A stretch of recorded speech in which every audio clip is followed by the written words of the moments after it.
Hello and welcome to Ask Deb About Health. I am Rom Gayoso, co-host. We are broadcasting via Fuji TV, the home of the future on television. You can find us on Roku TV, on Apple TV, and on Fire TV. You can also find us as an app on Google Play and on the Apple Play Store. Or if you're using the internet, our web browser is fuji.tv. So, folks, thank you so very much for your feedback. We have been working very hard to bring you the latest and greatest on health and wellness topics. We heard your feedback, and here's the result. We are lining up top physicians, healthcare experts, and patient advocates to address health topics and to answer your questions. There's a lot to talk about on this topic, but Deb and I can cover the bases. So, first, let me say a few words about the show. So this show is broadcast every Tuesday and Thursday at 3 p.m. Pacific Time via Fuji TV, where I join Deb Dietz to discuss a variety of health and wellness topics. Do you have a condition and are you looking for more information about it? Do you want to hear firsthand information about research and new discoveries? How about meeting top experts in a variety of fields? If you're seeking information, and you can get your answers and build your confidence. If you want to prepare for a next consultation with your healthcare practitioner and your goal is to build health literacy, then this show is for you. So let's get started. So I will be sharing a few words about our host, Deb Dietz. All righty. So Deb has a long and distinguished career as a coach, mentor, and through her awesome training programs at SMB Digital Education, she has enabled many people to find the information they need. And that's exactly what I like about her.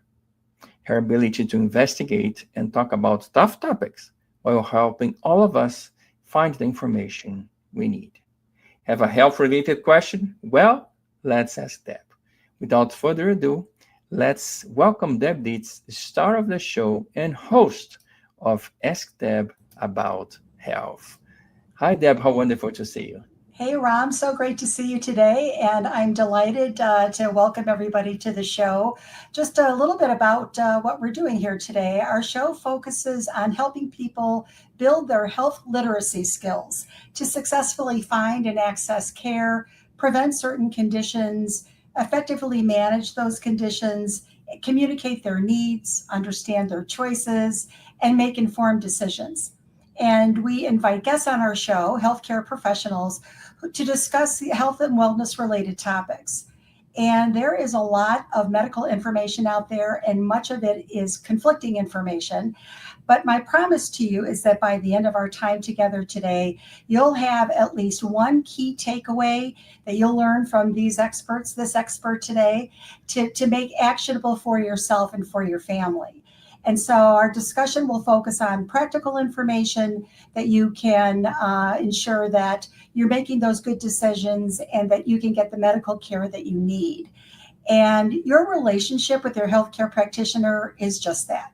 It's a relationship, meaning it's two-sided. So if you're an educated patient, you will have a better outcome. And sometimes you just need to know the questions to ask. And so this is the place where you'll learn how to do that. So today, you're going to learn why that daily soda or sodas, plural, your flavored coffee, myself included, my pumpkin spice latte yesterday, or even your healthy snack could be quietly damaging your brain and pushing you toward diabetes, and how you can turn it all around starting right now. All righty. So let's get going. So today we're excited to welcome TaShawn Davis to the show. TaShawn is a registered nurse and the author of two powerful books that expose the hidden dangers of sugar and show how it's fueling today's health crisis. So book number one is Sugar Deception, Full System Review, The Hidden Ways Sugar Hijacks Your Health and How to Reverse Type 2 Diabetes, Insulin Resistance, and Inflammation Naturally. And book number two is Uproot the Cravings, a 21-day faith-based devotional and sugar detox to break addiction, restore energy, and renew your mind, body. TaShawn has helped countless people reverse type 2 diabetes, improve brain health, and reclaim their energy. And today, she's here to share what you need to know to protect yourself and your family. So without further ado, let's welcome TaShawn to the show. Welcome. Hi, thank you. Hi, TaShawn. So good to see you. Good. Welcome, welcome. Before we start, why don't we just take a minute and introduce yourself? Tell us a little bit about your specialty and the work that you do. So I'm TaShawn Davis. I am a registered nurse. I've been a registered nurse for 20 years, and I specialize in insulin resistance and metabolic health. Um, Lately, I have been coaching numerous people to help them reduce or reverse their type 2 diabetes and many conditions involving insulin resistance. Wonderful, wonderful. So obviously you are a subject matter expert when we're delighted to have you here today. Certainly I've written not only one book, but two, and now working on a third, and really are an expert about the dangers of sugar. So take us back to maybe the origin. What started you on this path? How did you become passionate about this topic? Well, I am 47 years old. I know women don't always come out and tell their age, but in my 30s, I started to lose my memory. And so I did not, as a registered nurse, we love to research and know the why behind things. And so it took me on a journey to say, well, okay, I've tried vegetarian, I've tried vegan. Like, why am I losing my memory? I'm paying attention to my health more than I did when I was younger. And through my research, I understood that many clinicians and physicians were referring to dementia as type 3 diabetes. And so it just took me on another journey as to, well, why? And so I actually went into the library and checked out multiple books so that I could understand it better. And then through the books and through the documentaries that I would watch online, I would find the doctors who were actually studying in this field, and I would follow them on the social media or on their own websites to just learn as much as I could. I'm not a good salesman. So I always try to find out like why and get to the root of the issue. And it was the only thing that was making sense to me. It's insulin resistance. And what do we do the most, and what are we not addressing? And I found out that the sugar and carbohydrates, we don't talk about it. We are quick to talk about fat, salt, and cholesterol, but no one is talking about sugar. Wow. It's amazing how a personal mission can grow into something that impacts so many people. I think, but for a lot of us, I think sugar still feels harmless, right? Because people just don't have, an understanding of the true impact it can have on your body and on your brain. So that little bit of sugar really isn't, a good thing. It can lead to bad things. Tell us a little bit about the reality of how sugar impacts our health as years go by. The impact it can have over time. Yeah, so a lot of people may not know that a disease process that's related to insulin resistance can start 10 to 20 years earlier with small cues and signs. Like high blood pressure could be one cue that your insulin levels are off. Eczema, different issues, even allergies and things like that. But over time, so you might be good with having, the different things, the sugar and eating honey buns and all of that, but eventually you break down. I like how some doctors call it actually carbohydrate toxicity, because it comes to a point to where your body just cannot handle anymore. Wow, it's interesting. Sugar seems to sneak into so many foods that we don't necessarily think about. So if I was standing in my kitchen right now, in front of my my pantry, in front of my refrigerator, what are some of the biggest, I'll call it stealth sugars, offender in my kitchen? What's in there that is probably really not a good thing to be eating or consuming? Any yogurts that are claiming to be natural, you'll play the fruit on the bottom, in the pantry, the granola bars, honey. Oh my gosh, I'm gonna get in trouble. A lot of things. I actually the where the sugar, the uproot the cravings came from. I did actual 21-day in-person challenge with a group of ladies that were in a nonprofit, and she actually started bringing things out of the pantry. She was like, "Yeah, eat this." I'm like, "Ooh, let's look at the sugar. Let's look at, what's in there." And even like the sugar-free jelly, it has some ingredients in it that are very concerning. I'm like, I know you're trying to do better, but even things that are labeled sugar-free may not be the very best because they put ingredients in it that is often worse than sugar itself.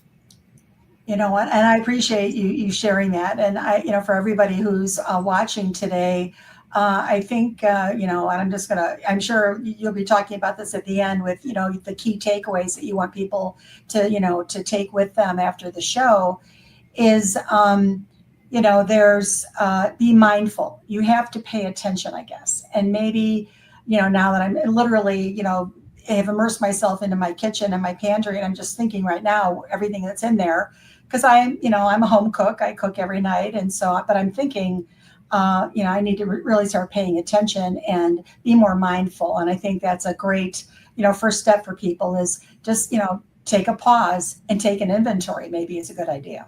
Right. Yes, absolutely. Okay. So, so we talked a little bit about, the toxicity and the impact it has on your body and on your brain. Can you tell us a little bit about the connection between, and you started off the conversation talking about your memory issues. So talk a little bit more about the connection between sugar, memory, and even dementia.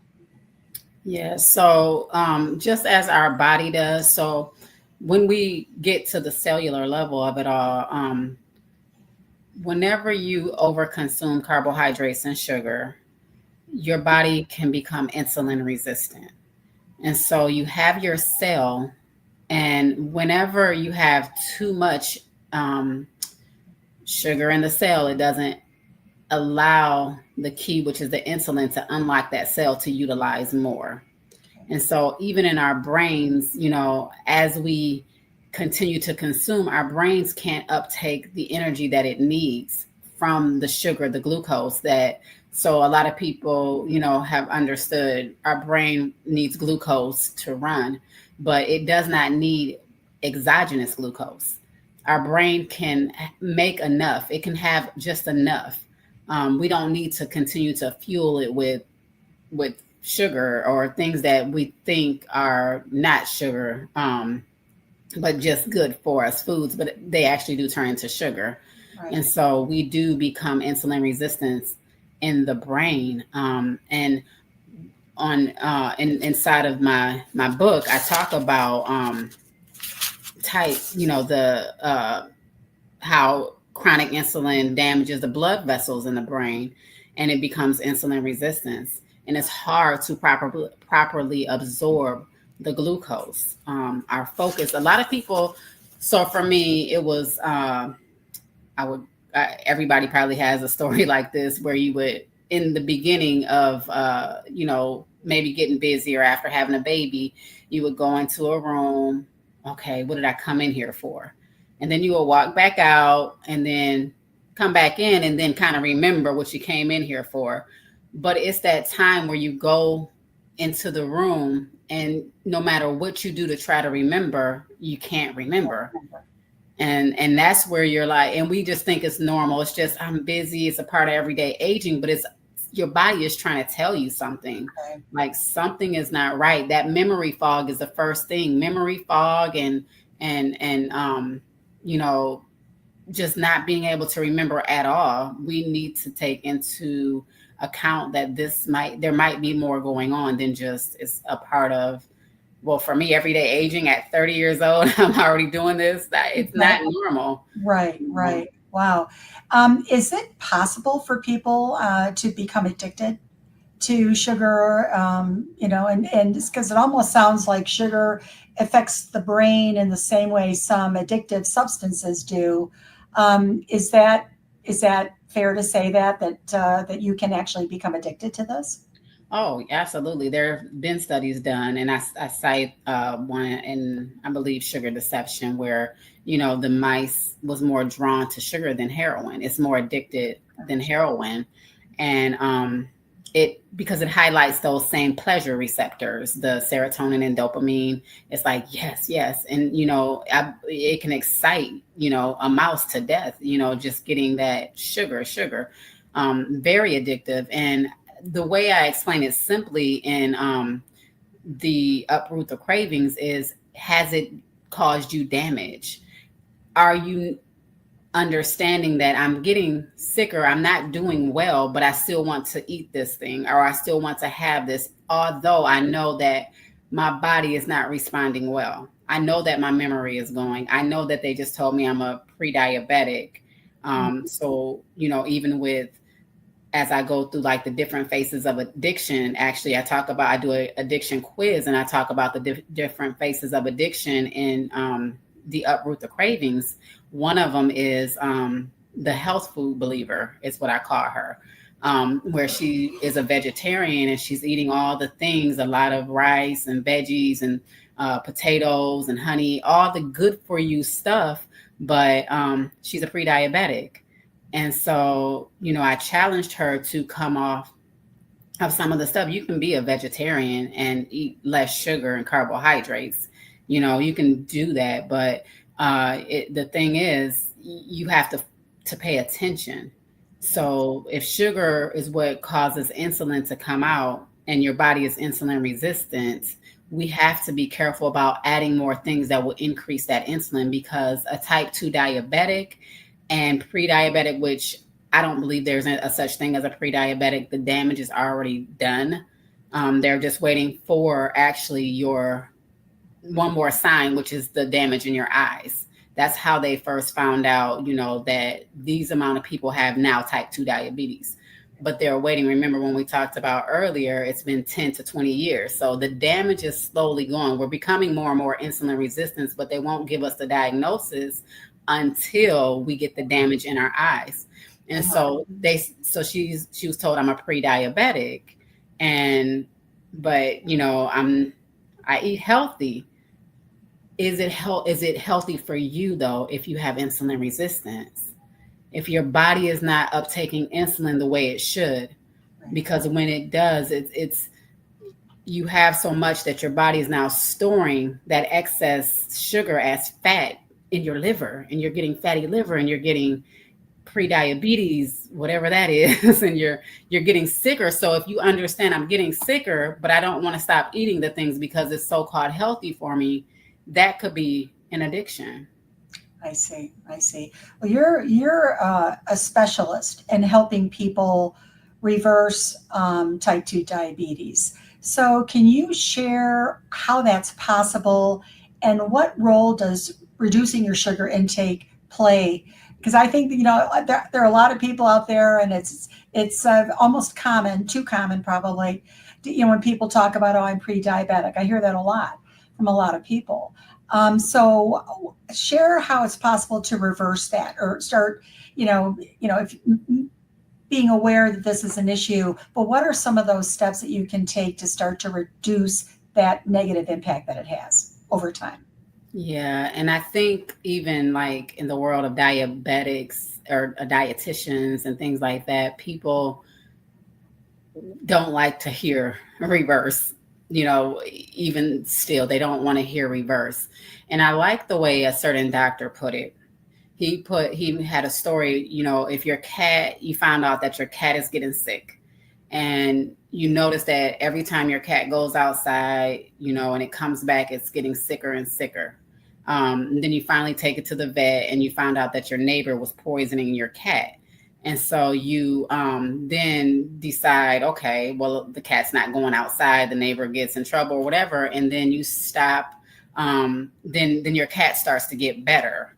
And so what happens is if we stop putting the things in our body that causes, remember the carbohydrate toxicity, if we stop putting the carbohydrates in, we can actually reverse the diabetes. So if carbohydrates and sugar cause our insulin to elevate to a point of our body, our cells are no longer responding, if we take away that toxicity, our insulin levels will come down and it will normalize, and we actually will be able to get A1C levels, which is that test indicator that would say that we no longer are diabetic. And so to stop, so because people are like, well, potatoes are good for you, but we have to remember physiology. If we put it in our mouth, amylase comes out and it turns it into sugar, in our body. Your body doesn't know whether you just ate a potato or a sucker. And so it's very hard to tell, I always think the very first thing to do is stop the sugar and carbs, even if you got to do it for 21 days, see how you feel, see, if this helps. A lot of people often want to say, let's add and add and add. And I have a lot of stuff that I can add, but first let's stop the offender and then let's go for it. And even to the point of going only 20 to 50 grams of carbohydrates per day from whatever source, whether it be rice, brown bread, whatever. And that's another thing. A lot of people may think that like wheat bread, white bread, brown rice is still going to break down into sugar. Okay. That's the bottom line. Okay. Wow. That's, again, powerful. So thank you for that. You work with a lot of people, helping them reduce this impact. Is there one patient or one person that you've worked with that's kind of stayed with you as you've been doing this work? Is there one particular case that really stands out to you that really was meaningful to you? You were able to help them? Yeah, there are several. I think, I guess, first of all, for me, the biggest thing was I've been a nurse for 20 years. And so in the beginning of my career, I used to only see people in their 70s and 80s, with type 2 diabetes, kidney failure, and things like that. Now I'm seeing them my age and younger, and it's really heartbreaking. And so as I still do visiting nursing and go into clients' homes, I'm seeing the same advice: eat 45 to 60 grams of carbohydrate per meal, which is 3 meals a day plus 2 snacks at 15 grams of carbohydrates per snack. And I'm like, you're eating over 100 teaspoons of sugar per day and you're wanting to get rid of diabetes. And so the very first person, not the very first, but one that really, really sticks out to me, she was a lady in her 70s. And I met her, and I wrote about her in the book as well. But when I met her, she had this cough that she had for months, that the doctor could not figure out. She told me her story as to why she went into the hospital. So she's been a diabetic for 20 years, and the doctors could never get her levels under 200. The doctor increased her insulin, sent her to an endocrinologist. The endocrinologist gave her more insulin and sent her to a place to learn how to eat properly. Doing all of that, and I know she did it all to the T, because when I told her what to do, she did it. But she ended up in the middle of the road, spinning around in her electric scooter, motorized scooter, in a diabetic coma. Her blood sugar was over 600 and her A1C was over 13. Oh my. And this is following everything. And I'm just like, why? And so I met her and I educated her, and her son, who is a chef, followed everything that I said. And within 2 weeks, the cough went away. Her blood pressure normalized. Her blood sugars came down from 80 to 130, and she could not she actually had symptoms because her blood sugars have never been that normal. But after a while, she didn't have any more symptoms of feeling like nervousness because her blood sugars were under 2. Now her body's like, this is normal for us. But as time went on, there was a place that, because, her son had to work, actually he had an alcohol problem. So he wasn't always cooking for her. And she brought out some things to me as I came to see her, and it was called Meals for Mom or something like that. She was like, what do you think about these? These are for diabetics. And I'm like, I look at it and I'm like, all right, well, let's think about this together. And so what I did was I used it, it looks like a banquet meal, a small meal. I know what you mean. I actually measured out the amount of sugar that was inside of that one little meal, and it was like a barbecue meal with potatoes and vegetables. It had like barbecue sauce, but it measured out to like a half a bowl of sugar. And so I said, this is why we're so sick.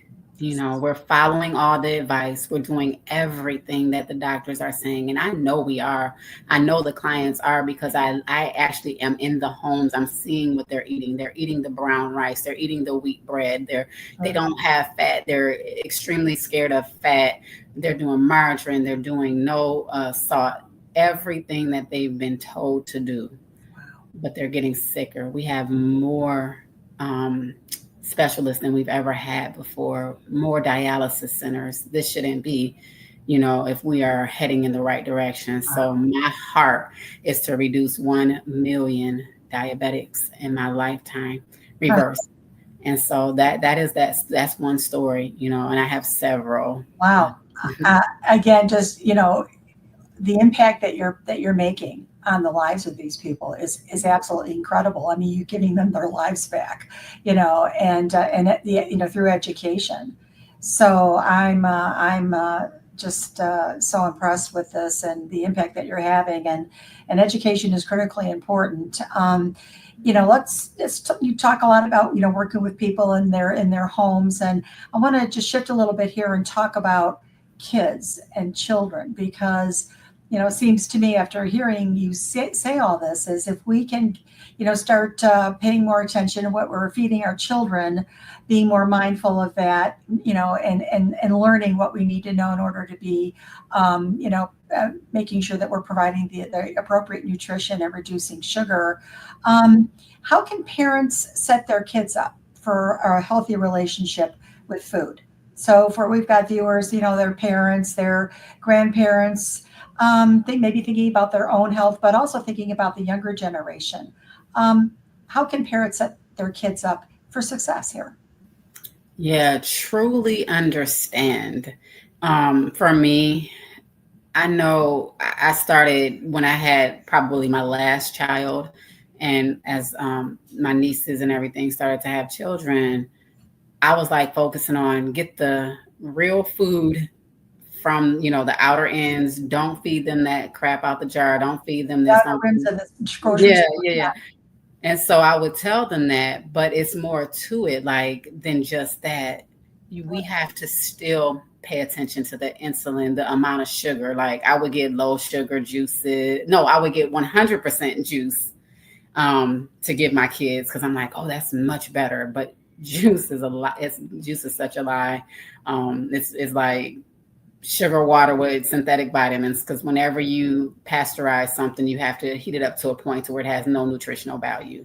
But that's the next book that I'm writing, Seedless Lies, and I'll be talking about juice and stuff. But so we have to pay, because a good meal for a parent might be, I'm going to give my child oatmeal in the morning with bananas, orange juice, and toast.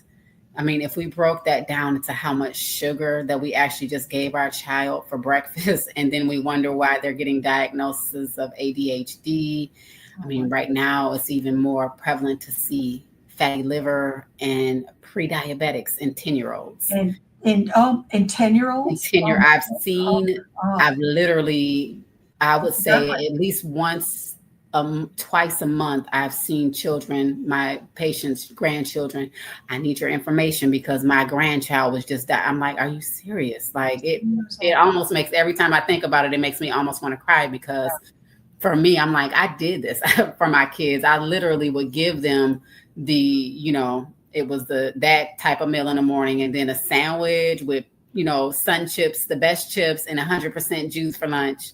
And then I would bring them home. You got to have a meat, you have to have a carbohydrate, and you have to have a vegetable. And then, you didn't have anything bad. So maybe it's Kool-Aid for for dinner. Yeah.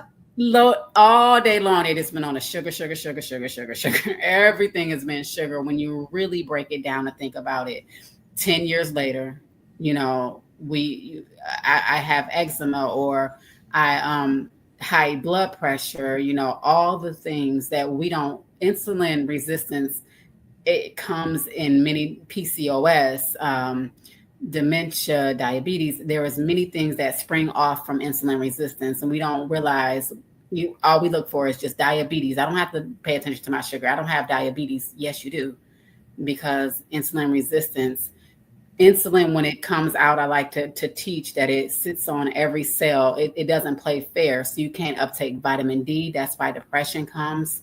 And we can be out in the sun all day long, but if our cells can't uptake it because insulin is on that cell, then we can take all the pills, all the vitamins, but we have to get rid of the perpetrator first. So as far as doing it with the kids, I love, in my when I'm coaching one-on-one, I encourage people to make a fun day where you're cooking with the kids. There's pizza recipes that they can do that are low carb. There's something called chafos, all kind of recipes. And then I have a lady I love to follow, Maria Emmerich, who cooks with her kids all the time. It's very inspirational, but do it with your kids and do it with understanding.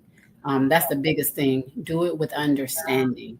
Do it with understanding. Very, very powerful there. And I'm thinking maybe there's a fourth book in your future about, maybe it's a cookbook with appropriate recipes. Maybe maybe that will happen down the road. But one thing that really stood out to Ram and I when we getting to know you and talking about this topic is your second book, Uproot the Cravings. And you referred to this a little bit ago about your 21-day faith-based devotional and sugar detox. And when I read that, Ram and I are both people of faith, so that immediately that got our attention. But help us all understand how your faith-based devotional helps people get through the detox process. What's the impact that faith has on wellness based on the work that you do? Yeah, so big time. Anything we put before our God is an idol. And so if we decide that we are going to love this thing that's impacting our health more and lean on it for comfort more than we lean on God, then it's a problem. It's in the way. And so each day that you go through this book, you'll get, not only it's 21 days and it's very, very short to the point. So not only will you get direction as to what to do, but what your body is going through, a devotional and a declaration and a prayer, to help you, to help us to see. So not only will our minds be renewed, but our bodies literally physically inside will be able to break free from some of that stuff, that stronghold. It is an addiction, and it's a stronghold, and it gives you just a day by day, every day. A lot of people don't want to be overwhelmed with so many instructions. So one page, maybe 2-3 sentences. This is all you need to do. This is great. This is it's manageable. And but it's I think what's the expression? If you do something for three straight weeks, it becomes a habit. Yeah. An expression like that. So this is very good for people to know that, and you're making it digestible, quote unquote. And words are digestible for people that they can work with.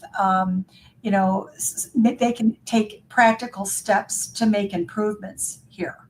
And I like that. And that's really kind of the spirit of, why we do these shows is just that, practical information, the things that you can do that really can have a big impact. And, in your 21-day, program, it sounds, ideal in order to help people do that. So I thank you for that. I'm going to actually ask Ron to come back in, and he's been kind of paying attention to what people are saying on social media. And so what are we hearing from our friends out there in social media world? Yes, of course we are, especially from Facebook. So, TaShawn, one question here can be kind of resumed as, how much sugar is actually safe to consume in a day, and how do we know that we're actually overdoing it? So our bodies are only meant to hold 1 teaspoon of sugar per day. Oh, wow. That's physiology. And so how do we know that we're overdoing it? Eating over 1 teaspoon of sugar per day. But no, so when a child consumes a lot of sugar, they can eat the sugar and then they can go run and run it off. As an adult, though, we go through the same motions, but they call it depression or bipolar because our brain is going up and down and up and down. We have to hold it in, but we're still going through the motions of sugar being impacted on us. So it gives us a high, then it brings us low. And then every 2 hours you have to eat because you have to replace that high. Basically, you have to replace it because now we're too low, and then we're too high, and then we're too low. So yeah. So if you have any symptoms, even of depression, any high blood pressure, even to know that for every 1 gram of carbohydrate we consume, we hold on to 3 to 4 grams of water. A lot of people blame salt, but the inflammation is what's happening in our bodies. We're becoming really tight within our cells in our body. And I was saying, when insulin comes out, it doesn't allow other hormones to be used appropriately. And one of those hormones is aldosterone, which tells your body to hold on or to release water. And so if you have high blood pressure, you're probably consuming too much sugar as well. Got it. So another question here is about the different types of sugar. So are all sugars equally harmful, or is it like natural sugars from fruits okay? What's the spiel on the different kinds of sugars? If you're insulin resistance, I think they all are on the same level. The biggest difference, which many people might not like, whenever you consume fruit, there's fructose. And the only thing that metabolizes fructose is your liver. One of the biggest things that is happening, and one of the biggest diagnoses that people are actually dying from in today's time, is NAFLD, which is non-alcoholic fatty liver. And it comes from the consumption of sugar. Remember, whenever you eat too much sugar, your body converts that sugar into fat and stores it in the liver. And that's the fatty liver. And fruit directly just hits it. So fruit sugars, honey, it's sugar, it's glucose and fructose. So honey hits it. It's very dangerous because I know a lot of people would want to hear, cane sugar, this sugar, that sugar. But if your body's metabolically sick, there's no sugar really that's safe. You want to avoid it until you can get to a point to maybe start adding things back. Got it. So a different kind of question is, some people are saying that sugar is as addictive as any kind of drug. So how true is that really? Oh, it's true. Yeah, they did the study with the mouse. He went for the sugar instead of the heroin. And it's very, very addictive, and it gives the same pleasure responses as the serotonin and the dopamine. It gives your brain a hit, the pleasure center. It's very addictive.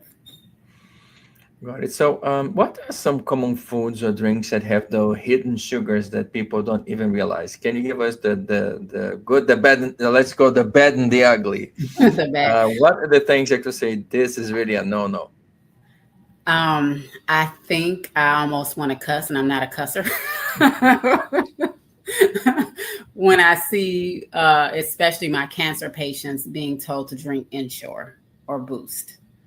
because some of the first ingredients are like high fructose corn syrup and the bad oils, soybean oils, and all the things, they actually, and I'm sorry if I'm like not supposed to say all of this, but had a lawsuit against them because of the non-nutritional values. I'm not sure if they've changed some of their ways, but some of the ingredients, even in some of the enteral feedings, the tube feeding formulas, when you look at the ingredients, you're like, well, why do you have to have maltodextrin in here, plus high fructose corn syrup, plus regular sugar, plus vegetable oils and things like that? Like, it's so, my goal, I have a nephew who is tube fed. And my ultimate goal is to be able to create a better formula for him so that he does not have to have this formula that is obviously, when I'm teaching my clients, I tell them when you go to the store, look out for maltodextrin, look out for modified cornstarch, look out for all of this. But literally, when you don't have a choice, you're just getting it fed to you through a tube in your belly. And so the Boost, the Ensure, 100% natural juices that are full of sugar. Basically, I was just saying it's sugar water with synthetic vitamins added to it as juice. And the health food bars, even fruit, apples, bananas, because when you eat fruit that's out of season, they're going to try to make it appeal to your palate. And so they're going to put more things in it to make it sweeter, more palatable. And even, fruit, if it's not in season and we're getting it shipped off from, another country to come here, what kind of nutritional value does it have once it gets here? So it's nothing magical about it. Berries, I love to, a berry is lower in sugar. So I don't, say anything much about berries, and I know you can freeze fruit as well. But for the most part, people are just go get the fresh stuff. This fruit has been out of season for 5 months, and something's supposed to be magical about it. It's not. Okay, so different kind of question here. So can sugar affect your mood or make you more prone to anxiety and depression? What's the relationship there? Yes, absolutely. So yeah, when you're eating sugar, you have that roller coaster where you need to eat. So I have to eat something, and a lot of people will go for that quick thing. I wrote in, I think, sugar deception, how I had in my nursing class, because it was the last class of the day. It was a honey bun, Doritos, and a Mountain Dew. That was my way. But 20 minutes into class, I was asleep. So this is my nutrition class too. That's what makes it even worse. And I said, well, if I was paying attention to that instead of eating all of that stuff, maybe I would have learned something. But yeah, so it causes, there are many, many psychologists. That's why I love, the more I research into this topic and see the people who are pioneering in their fields, I love to see the testimonies that come forth. So there is a psychologist, her name is, I don't know if she's a psychologist or psychiatrist, but her name is Georgia Ede. And she actually helps so many clients by reducing sugar and carbohydrates to the point of ketogenesis. And she does it. And so she's been doing it for over a decade, where she used to treat with medication, she's treating with diet, and she's seeing bipolar reverse. She's seeing schizophrenia reverse. There's a crazy powerful story about how that happened, because people don't think schizophrenia. No, they go back to normal. Like literally, it is amazing. So many testimonies that are coming out from people stopping the sugar and carbohydrates down to ketogenesis, or ketogenic. So that's between 20 and 50 grams of carbohydrates per day, no more than that, because now your brain, because the way that keto was started, it's over 100 years ago for children with epilepsy.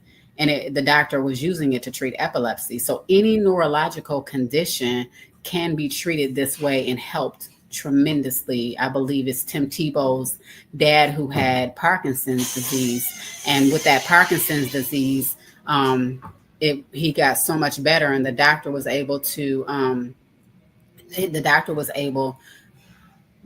help him with his symptoms so much that Tim Tebow said that he wanted to start the diet because he saw the improvement with his dad. Wow. And so any neurological condition is perfect, like any depression. And so I love it when I had, and of course me, because I did it because I was losing my memory. I'm like, I need to know more. And so I'm a living example, that you definitely will be able to get better any mental issues when you cut sugar and carbs. Okay, so different kind of question here. So what about artificial sweeteners? Are they really a safe alternative, or do they carry their own hidden risks? They absolutely carry their own hidden risk. So natural sugars. So to understand it, I don't know if I wrote about the sugars. I wrote about the sugars. That are better for you, which are more natural sugars like the monk fruit, the allulose is an amazing sugar. And I just did an experiment with it. It acts like a GLP-1. It acts like Ozempic. And stevia, but you don't want to mess with aspartame or sucralose. And, there are different ones that you don't want to have. They are actually neurotoxic. They mess with your brain. So they're great ones that do amazing things, xylitol and, that are very, very good for you. But yeah, it does take a little bit of research and understanding, and that's why I write about it. Great. So one last question. Is it possible to really completely reverse the damage that sugar has done to your body and your brain? I've seen, one of the things that I've seen with one of my clients, neuropathy. She was a type 2 diabetic, and she actually went into a diabetic ketoacidosis twice, where she went into comas in the hospital, almost dead. Started coaching her, and within the first 2 weeks, or it was a couple weeks, and her blood sugars were still like 200 to 300. I'm like, you're not doing something I'm teaching you, because your blood sugars will come down when you follow the plan. And she was like, oh, okay. I'm still putting honey in my coffee. And I said, well, you got to get rid of the honey. I know it's good for you, but it's not good. It's supposed to be good for us, but it's not good for you because, your insulin, you have diabetes. And she took away that. And it was actually the Lord that told me, as I am coaching her, once she starts to do the things, that it will accelerate and that she will be healed quicker. And so she did not have feeling in her feet. So she was already going through diabetic neuropathy. And most people think once you get that, it's over. There is no reversal. I used to work at the VA for 12 years, and I used to think that the legs were missing because of the war. 99% of the people was uncontrolled diabetes, and it shocked me. Still shocks me to this day. But so she was on her way to losing her foot. And within 2 to 3 weeks of taking the sugar away, taking the honey away, blood sugar is now going down, because she wasn't going under 300 either. Now going down to 80 to 130. She said in the middle of the night when we got back on our coaching call, she said, I started to feel feeling in my foot. She said, I was like, oh my gosh, what is this? What is this? And so, yes, the effects can be reversed. It depends on what it is. But for her, yes, that diabetic neuropathy has been reversed. And not only that, I had a client that was given 6 months to live because his kidneys were failing. And remember, we talked about how aldosterone and everything affects the kidneys. The insulin is in the way.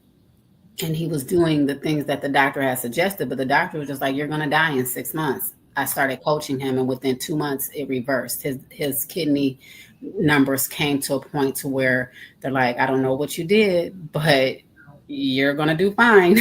So life changing. It depends. And even there's many doctors with clients that have dementia, and they can see the reverse of their loved ones are now. Annette Bosworth has a beautiful story of a lady that had dementia that didn't even remember how to put on her clothes, but was able to reverse that and understand all directions. Like, it's amazing what we can do once we pay attention. That's it. And once we have the information and are educated on what to do. Yeah. So that is, those were great questions and great answers, TaShawn. So if you could leave our viewers with one life-changing message about sugar, what would it be? I would definitely say try to understand, make informed healthcare decisions. A lot of people are so frustrated because of the they say, she say, but physiology says one thing and it continues to say it. And so if what we put in our body does something once we put it in there, understand what it does and pay attention to what is affecting you. Make informed healthcare decisions. Don't just follow the crowd. Wow. Brilliant response. Thank you. Before we sign off today, can you let our audience know how they can find you so that they can connect or reach out for help? So you can book a vision call at www.write, W-R-I-T-E, the vision, VISION 22.com. And I'm on all social medias, TaShawn Davis, RN Health Coach. I think I'm everywhere. I don't know.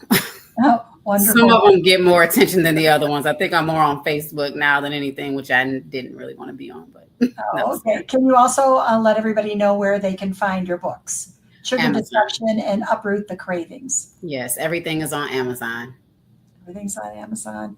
Well, TaShawn, thank you so much for this incredible conversation and for sharing your expertise about sugar to our viewers. I think, there's hope here. If you have the right information and you take steps today, you'll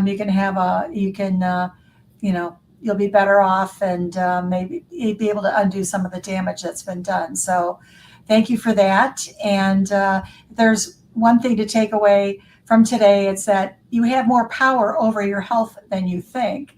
And it starts with what's on your plate or what's in your cup. So cutting back sugar can protect your body, your brain, and your future. Start small, right? I'm going to go home and take a look at what's in my refrigerator and my pantry. And I'm serious about that. But start today. And if everybody does that, then I think we'll all be on the right path forward. And by doing that, you'll give yourself the gift of a longer, healthier life. And please don't hesitate to connect with TaShawn if you have questions or need any help. Oh, wonderful. And we sure covered a lot of ground today. So thank you for joining us. We hope you learned something new about sugar and about TaShawn Davis, a woman on a journey to help all of us reduce our dependency on sugar and get back to greater health.